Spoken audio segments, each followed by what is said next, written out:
I'm going to start. I'm going to introduce a few things. It looks like Brian and Jen, you guys are our captive audience because everybody else seems to be from our department and Jeanette's Language Center. So I mean, and Jared, you count too. Brian's leaving, but that's all right. And Max, okay, so Max isn't from our department, but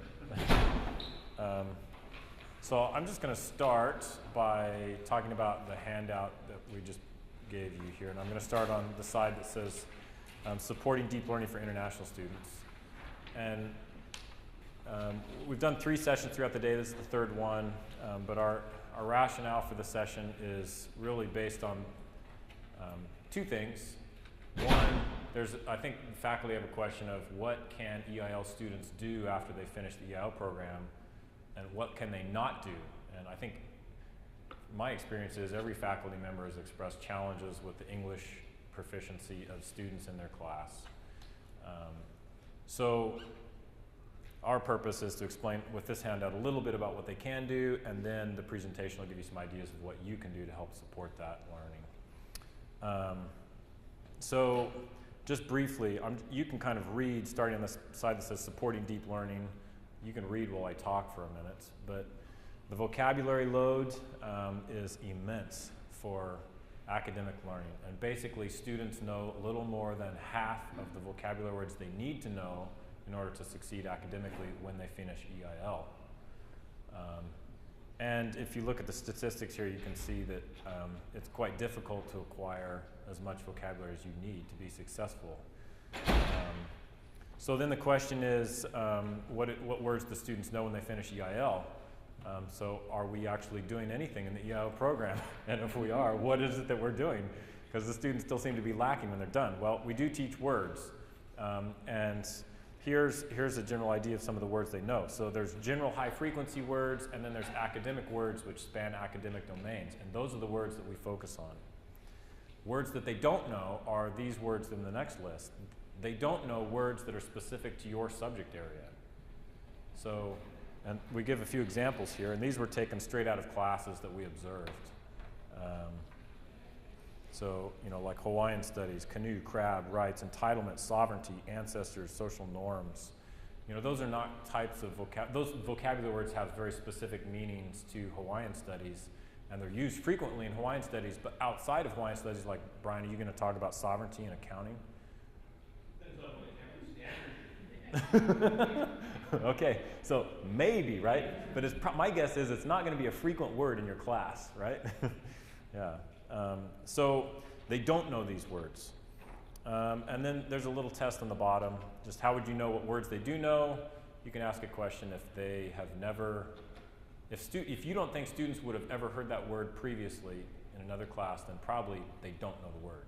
You can make that assumption. So then if you flip it over on the back, hopefully the purpose of that front page is to give you a little idea of what your students can and can't do after finishing the EIL program. So there's these 3 principles that we've organized our presentations around. And in this one, these are 3 principles for language learning, basic principles. And in this session, we're going to highlight noticing.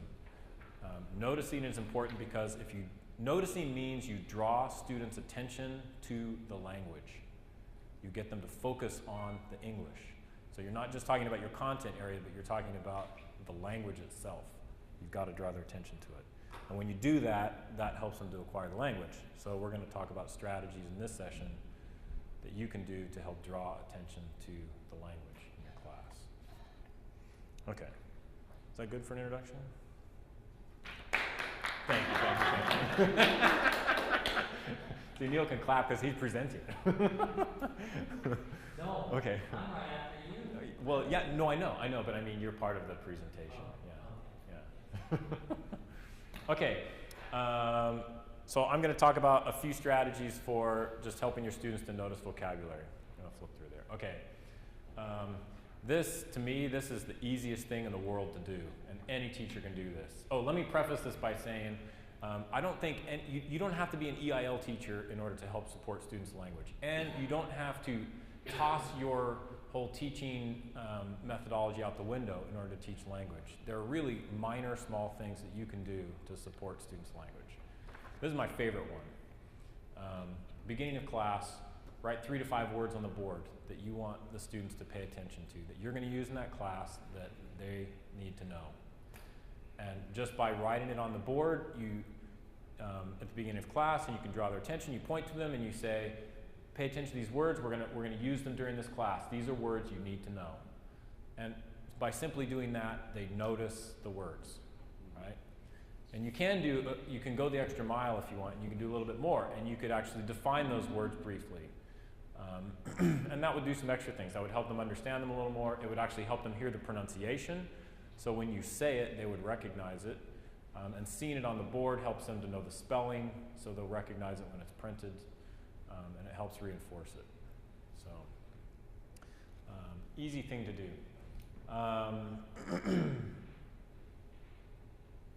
All right, got that. Next one. Here's my next strategy. Okay. In things, if possible, if you create a handout for a class and you have the technological capability to underline words, then one way you can draw attention to students' words is just to simply underline the words that you think are important. And sometimes textbooks do this. They will bold words that are key words of the chapter. If that's the case, all you have to do is you have to tell the students, look, pay attention to those words, because those are words you have to know in order to communicate about this subject. But they may not think about that unless you explicitly tell them. So just simply saying those words are important, you're drawing their attention to them, and they'll notice them when they read them. And then they'll acquire them because they're thinking about the English. If you have, however, if you are not bold in a textbook, but if you create a handout and you have the ability to underline or highlight or bold or whatever words in your handout or whatever you're creating, then that's also another way to do it. Just go through and highlight the words you want them to pay attention to. Let me give a little caution though, don't go nuts. And the reason the first strategy was 3 to 5 words is students can't focus on every word. Be selective, don't overwhelm them. Pick just a handful, no more than 5, and keep it small. So that helps them to focus on those, and that saves you time, right? I mean, you don't have to go crazy digging through your document to decide what words to pick. Just quickly pick a few. Okay, next strategy. Okay, this is my next one. If the students have a reading assignment or something for homework that they do, you can get them to just write a quick summary, one shot summary of the reading assignment, and just say, you've got 300 words, one shot, don't worry about editing, what did you learn? Okay, and here's how this helps students notice. In order to explain what they learned, they must use the jargon of your subject. And so this forces them to recall the words that they have noticed and learned. And this creates a deeper learning, right? Because they have to recall it. And if they can't recall it, they go back to the text and they find it, right? So getting them to just write a brief summary. And the thing I like about this is you don't even have to grade it. You just give them credit for doing it. And you just say, read the chapter, write 200 words or whatever, okay? And hand it in on Canvas. And if you want to, you can go read it, and it's a great check on their comprehension. But for language learning, the point is doing that helps them to know what words they know and what words they don't know, and that's noticing. You do this at the beginning of a class? Is that what you do, Mark? This would be homework. Oh, you do this homework? Yeah, just homework. So part of the assignment might be read chapter 3, write a 200-word summary, hand it in on Canvas. You might not even check it. I might not even check it. So that they have that. Yeah. And yeah, so, and obviously you can retool it for different purposes, you know, but I'm just talking about language learning and ways to help them notice the language, and this is a great way to do it. So yeah, you don't even really have to do anything more with it. It takes no time, no skin off your back, right? Just have them write it. Do you do anything in particular to help them avoid just copying out of the book? Yeah. Okay, yes, and I have because you know how frequently they do that. Right. So I do have to qualify my statement a little bit, because usually if this is a consistent assignment that I give in class, I do go and read the first one and maybe the first one or two. You know, if we do it once a week or whatever, I'll read the first one or two just to make sure they're not copying. And I actually tell them the purpose. I say the purpose, I tell them don't copy. The purpose is, the purpose is for you to clarify your own understanding. That's the purpose. And use the language of the subject we're learning. So that helps. So I tell them, you know, oh, well, another thing I tell them too is if you're writing a summary, shut the book. I said your book shouldn't be open when you're writing a summary. Read the book, shut it, toss it away, and then write the summary. So, no quotations, yeah, no citations. It's just, yeah. So, Can I add one little twist there? yeah, If you've given them, here are the 5 words that we're going to focus on in this chapter, read the chapter, write a 300-word summary, highlight these 3 to 5 words that you use in your summary. Put those words in bold text. Then if you open the document, you just have to look, okay, are the bolded words there? Did they Yeah. use these somehow? Incorrectly. yeah. Good addition. I'm going to try that next time. Okay. This is my last one. I don't know how many people do this across campus, but my personal feeling is if everybody did it, that would give us another kick in the pants upwards for our language learning, our support. But for anything students hand in that's written work, you must have language as a component of the grading. So in other words, if students are writing a 1-page response to something that they read, and it's something that you're going to grade, so you're using a rubric to grade it, you're evaluating their thinking, okay? You're evaluating their thinking with it. As part of that rubric that you're going to use to score it, include language. So just for example, for all of my TESOL classes, not EIL, but TESOL classes, so that's different, language use is always 10% of the grade on any of those. And it's pretty stiff, my rubric is.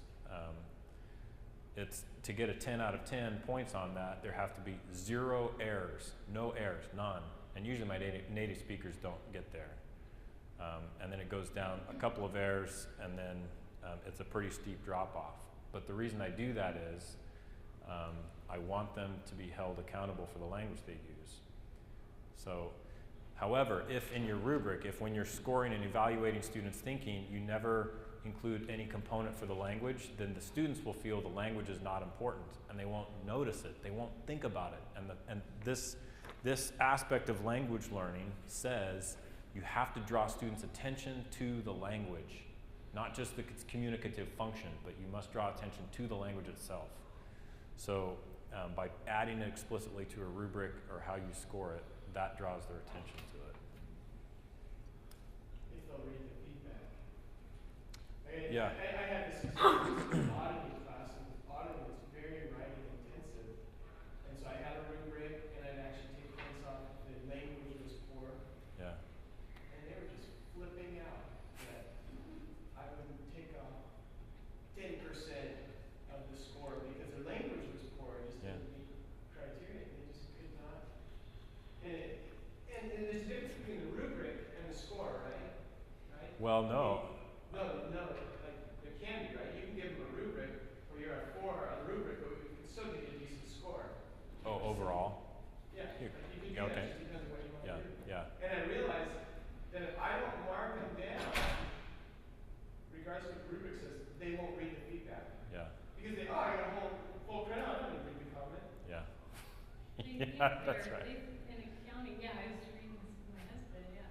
They think their grammar is good unless you say something. Yeah. Yes. I Yeah, think that's right. That's the That's biggest the problem. problem. That's the If you problem. don't say anything, That's right. they're saying to their peers, oh, my grammar's really good because my accounting professor never says anything about my grammar, so I'm okay. That's right. Yeah. You find me just on these little short ones, he'll just write awkward grammar, take a point or two off. Yeah. And that, well, Yeah. he'll do, but I just can't see it. He goes, I don't have time to correct them, Yeah. but they'll come to argue that point, you know, Right. and then he And actually, the reason why the grammar component, the reason why you have to have a perfect paper, like if I find one error with editing, grammar, whatever, you lose. You can't have a 10. And the reason is, I'm a pretty easy grader actually, but that means if you get a 99, that's going to drive some students nuts. Like, what? Why did I get a 99? I'm like, well, you got an error in the paper. Go find the error, right? No, that's exactly So, what happened. They just could not stand it. Yeah. I took a 0.05% out of 1 or something. Yeah. Because they missed out something. It's okay. Freaking out. That's okay, Kevin. You got a support group right here. That's the best thing we could have done, I think. Because then who did the Yeah. presentation on noticing? They noticed. Yeah, that's right. I'm going to focus on 2 activities to help students notice primarily in reading. The first of those is a technique that's called thieves. One of the things that one of the biggest mistakes that I think second language learners make in their reading is that they start at the beginning of the chapter and they plow through the chapter word by word by word, and they get so frustrated by the 3rd or 4th page that they then don't finish the reading. Thieves is a good way to get them starting to notice the language in the chapter in order to help them, when they actually go to read, to be much more focused. So the T in thieves asks them to simply look at the title. What's the title of this chapter that I'm reading? Then they are supposed to read the headings throughout the chapter. And I tell them, thieves is a technique of layered reading. So you're doing one layer at a time, building to help increase your knowledge base. And you do these pretty much very quickly. H, you're just reading the headings throughout the chapter, from beginning to end. Then you read the introduction.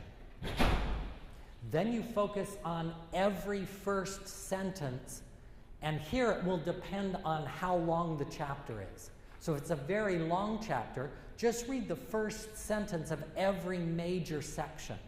If it's a shorter chapter, read every sentence of every paragraph. Then focus on the visuals that are in the chapter. Then focus on the vocabulary. And with vocabulary, I tell them you're looking for italicized words or bolded words. Or words that the teacher underlined. Or teachers that, words that the teacher put on the board ahead of time and said, these are the words that we're going to focus on. Most textbooks in all academic disciplines might have a word list at the beginning of the chapter. Here are key words that you need to understand for this chapter in this discipline. Then the E, next E focus, we did vocabulary. End questions. Go to the end of the chapter. What are the end questions that the author of the book wants you to be able to answer in order to successfully understand the material in this chapter, and then read the summary. By practicing thieves, students begin to notice the language in the chapter. They begin to notice the language that you use in your lectures. And I've had some students tell me that they don't have enough time to actually read the chapter, but they do thieves, and then they get to class and they understand the lecture better than if they had just started on page 1 and they're plowing through word by word, sentence by sentence. Now, I tell them, thieves is a noticing strategy to get you prepared to read. Not to skip the reading, but to help you notice, get your attention focused, so that then you can move through that reading much faster. You don't have to plow through word by word and sentence by sentence. So thieves is a noticing strategy that helps students get the global idea of the chapter that will then help them when they're actually reading. The next strategy is one, Where does reading the PowerPoint notes come in on that? Right? 'Cause a lot of professors have PowerPoint notes for the chapter. Oh. How would that fit in? Or does it? Yeah, this would be at home. Yeah, but PowerPoint. Okay, so the PowerPoint is up on Canvas.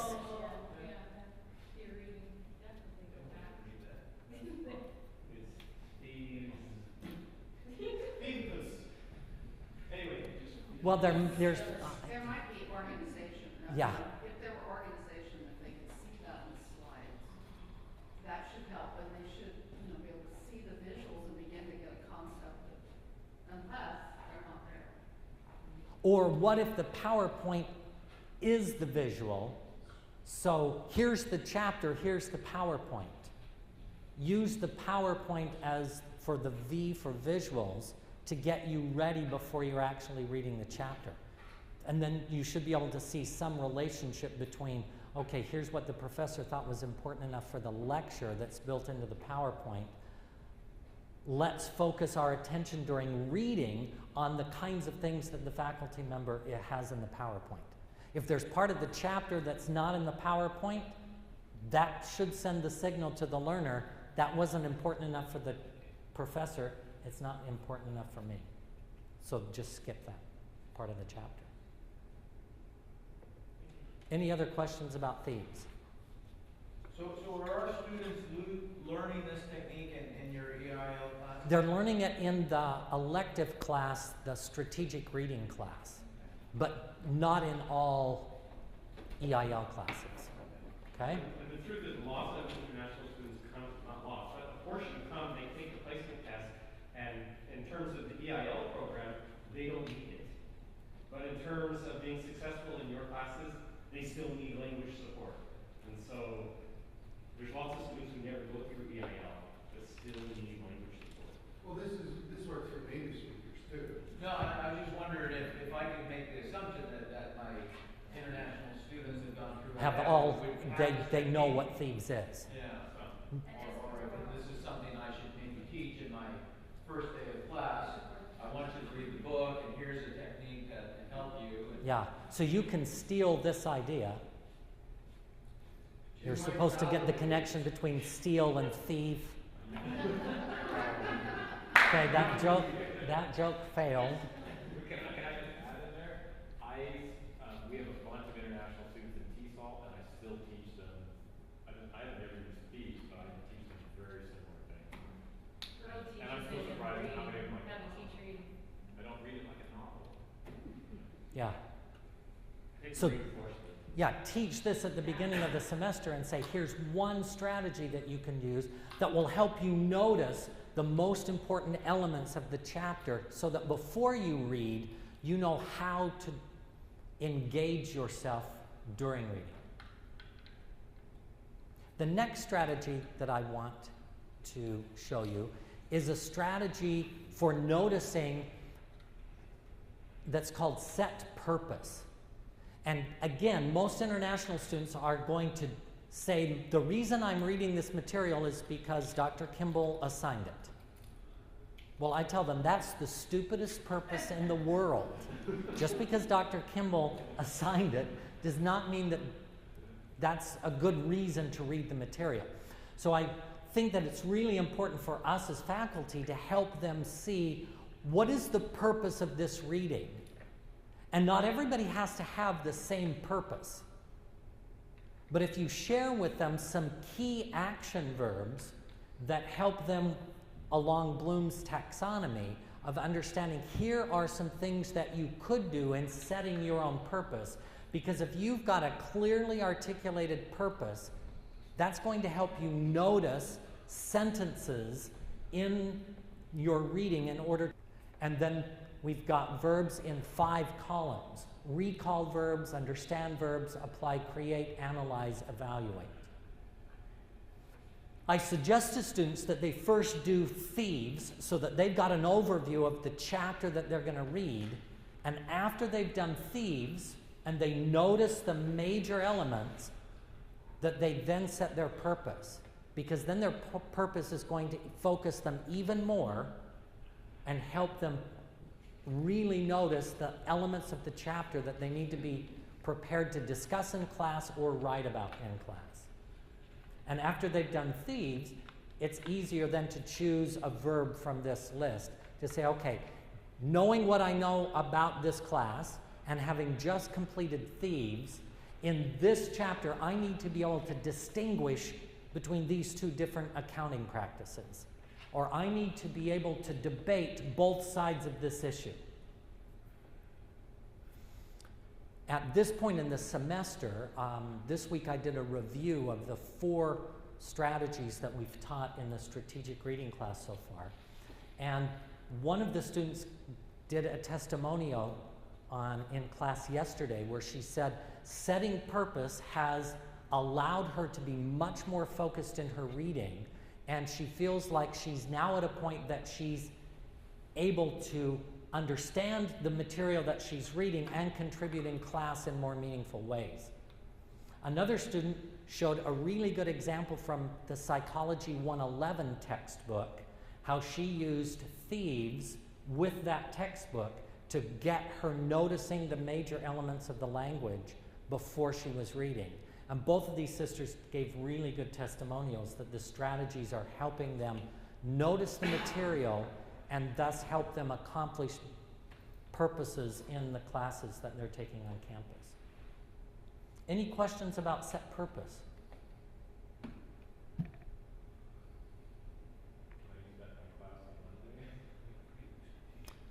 Absolutely. Okay. You can steal this idea too, even though it's not a thief. You can notice the thing. Yeah, notice this idea. So you just explained to your partner what a hukilau is. Okay. Did you notice the language you used when you did that? No, you didn't. Okay. No one did. You were so focused on meaning, right? You were focused on meaning. No one paid attention to what words they used or how they used those words. That's what happens. We don't pay attention to our language. Mostly this is a good thing, but it's not good for language learning. So here's 2 possible explanations of the hukilau. Now look at them and notice the language. And then tell your partner what you notice about these 2 examples.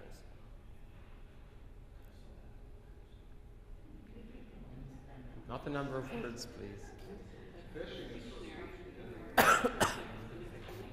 know, I was pretty sure that they came back to this cold sleep.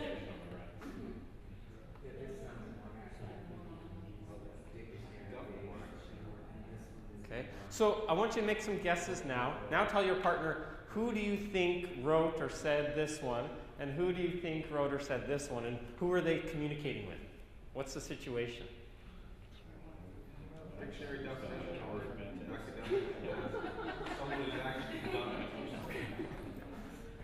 it. All right, yeah, so we see some clear differences, right? One's more dictionary academic. The other one, it's not in pidgin, okay, but it's maybe like high schoolers talking to each other, right? Very different uses of language, even though the meaning, the content is the exact same. Our goal today is to talk about how we can help students notice these differences. Let's try another activity, same partner again, okay? 30 seconds now, I want you to think about a concept from your field that is specialized to your field, and how you would explain that concept to other people at an academic conference that are from your field. Okay, take 30 seconds to explain the specialized term from your field to another academic.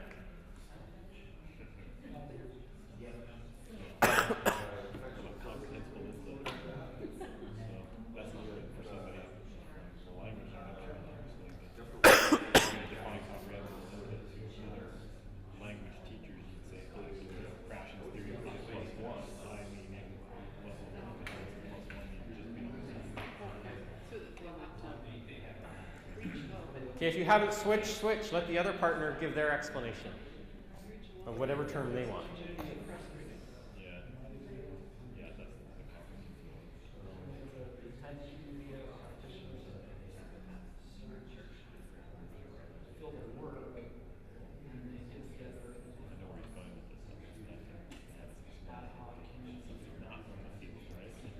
Okay, time up.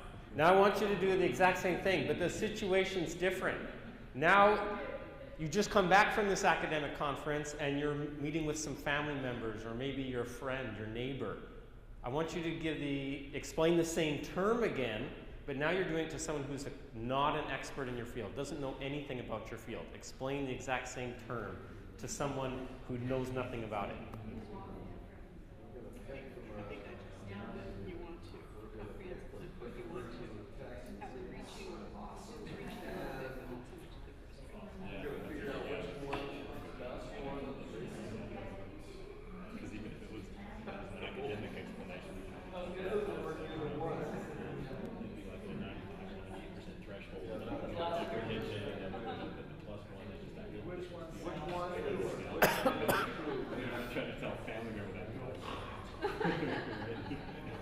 everybody can understand. You're actually. Okay, let's come back now. So, chances are, unless you have no sociolinguistic competence, you gave a different definition, okay? It was not the exact same words, okay?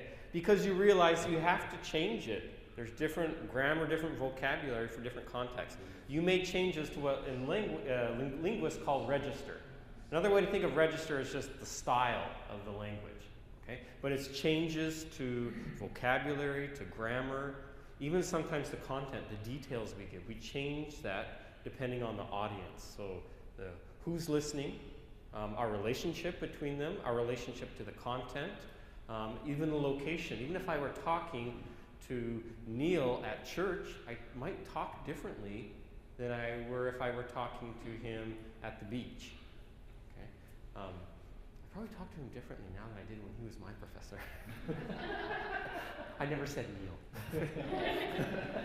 It took me a long time to get there. Well, how do you balance this with what Ellen said earlier about all those small words we use as we try to dumb down our language? Dumb down our language is an example. So how do we balance using the simple words that they don't understand and using complex words? Well, they understand each word, but maybe not put together. So we'll talk about that because it's important. We want to help them bridge that gap, right?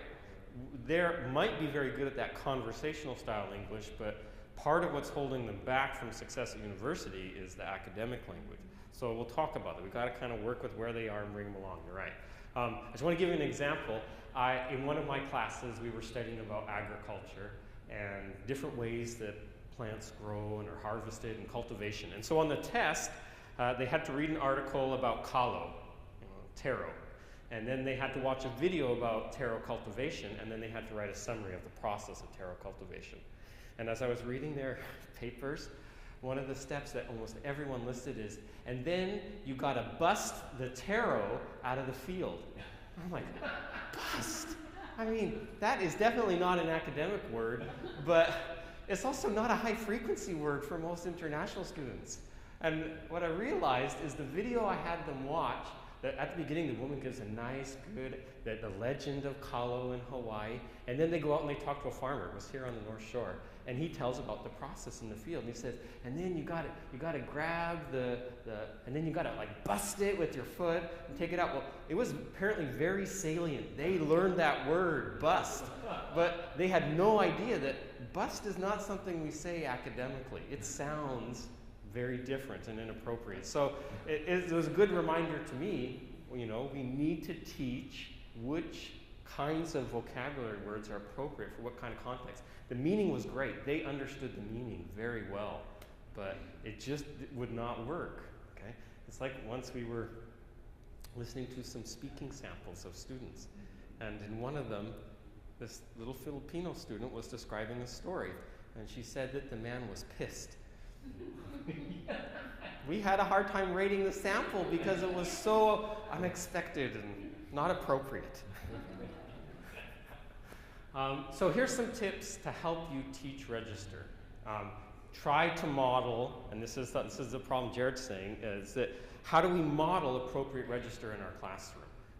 We'll try to use it as much as you can, okay, because they will copy you, just like my students copied the bust in the video.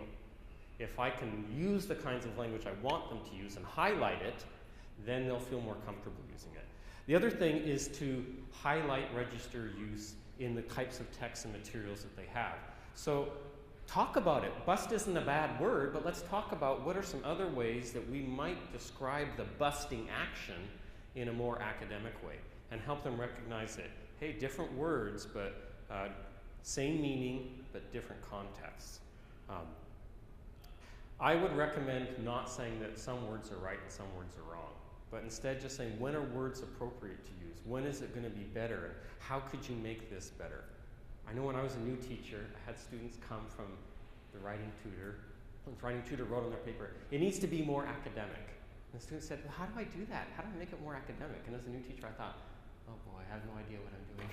I didn't know how to make writing more academic. I know what is academic and I know what's not, but I didn't know how to do that. And this may require us, as experts in our field, to start noticing the language better. We notice the language without having to pay attention to it very much. Most of us probably don't remember the process we went through to learn the academic language that we use very easily now. Our students, even our mainland students, native speaker students, they need this help. They need us to guide them through this process and help them know. I'm sure those of you that have had first-year students, maybe first semester students in some of your classes, and you ask them to write something, you can tell that they do not have academic language. And they need it just as much as our international students. So I'm just going to go through a quick example of how I have addressed this sometimes in my class, and it does not take a long time, but I had my students this last semester write about cocoa cultivation. We're doing a semester unit on chocolate. And so they have to watch videos and learn things about how to take care of cacao trees. And some of them had to write about the process of pruning, how to prune a cacao tree properly. And they all wrote almost the exact same thing because they had the same source materials. But here's some example sentences. And I've edited these a little bit so they look a little more uniform. But these are all sentences that describe the exact same action. I just want you to take a moment now, talk about it with your partner, and decide with your partner which one's the most academic, which one's the most appropriate for the assignment to describe the process of pruning. Okay, talk with your partner, which one do you think you would say is the best?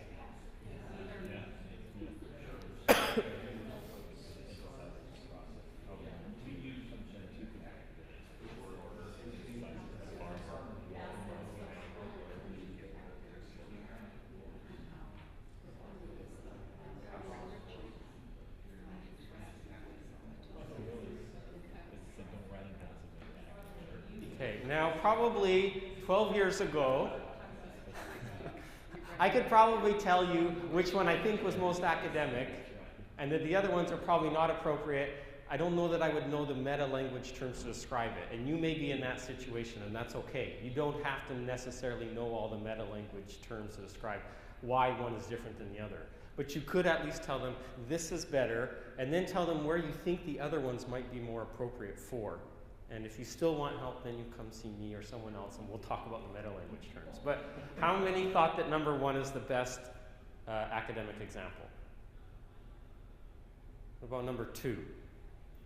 Okay, there's some things about number two that I think show what we want a little more. What about number three? Okay, a few more on number three. What about number four? Okay, so I put sample sentences that came from my students' work on the board, and we talked about some of these differences. And what we came to the conclusion was that number four is like if we want to give directions. So number four could be really appropriate if our goal is an instruction manual, but it's not. We're trying to describe scientific processes. So number four is not appropriate, even though there's nothing wrong with the grammar. Okay. What about number one? Why would you suggest to your students that maybe number one isn't appropriate? Pronoun use. Okay, so maybe it's a little more informal. Okay, this is what we often say when we do oral descriptions of things. We say we a lot, or you, okay? You do this, you do that. I got lots of the you did this, okay? And I said, well, that's true, and if we were to give an oral explanation, we often do that. But in our academic writing, we want to be a little more impersonal because we and the reader, we're not actually doing the action. We're describing someone else's action. What about, so then we're left with these last two choices. What's the difference between, what are some of the differences between 2 and 3?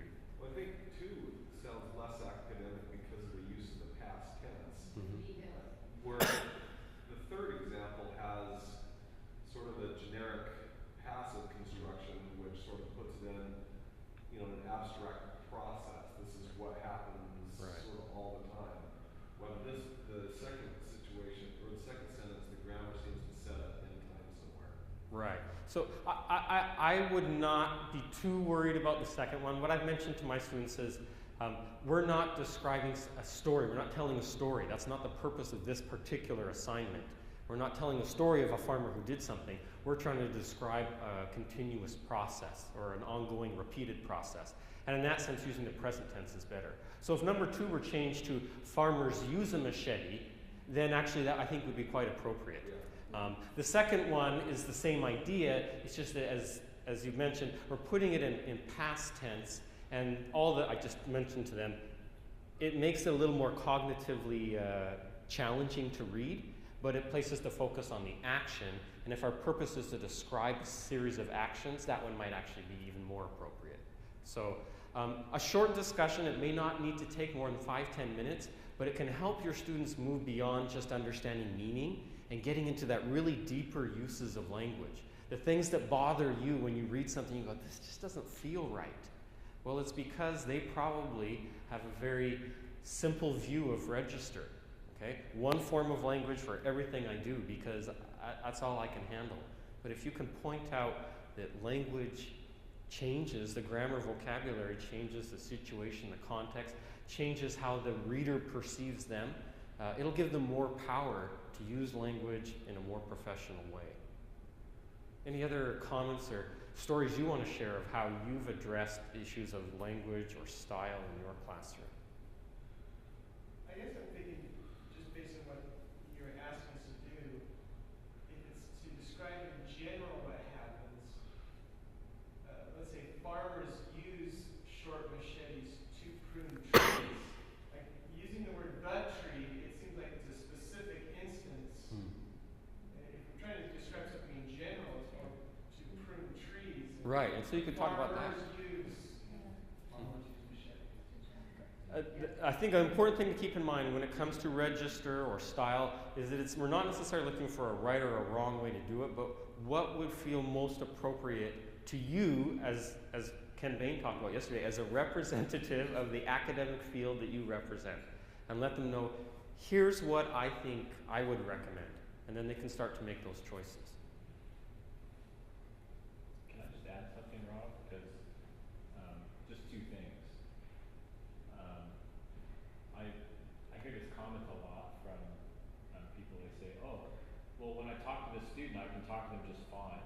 They can communicate with me, we have a conversation, it's fine. So what's the problem? Why can't they understand my class? But the problem is register, because there's a huge gap between a conversational register and an academic register.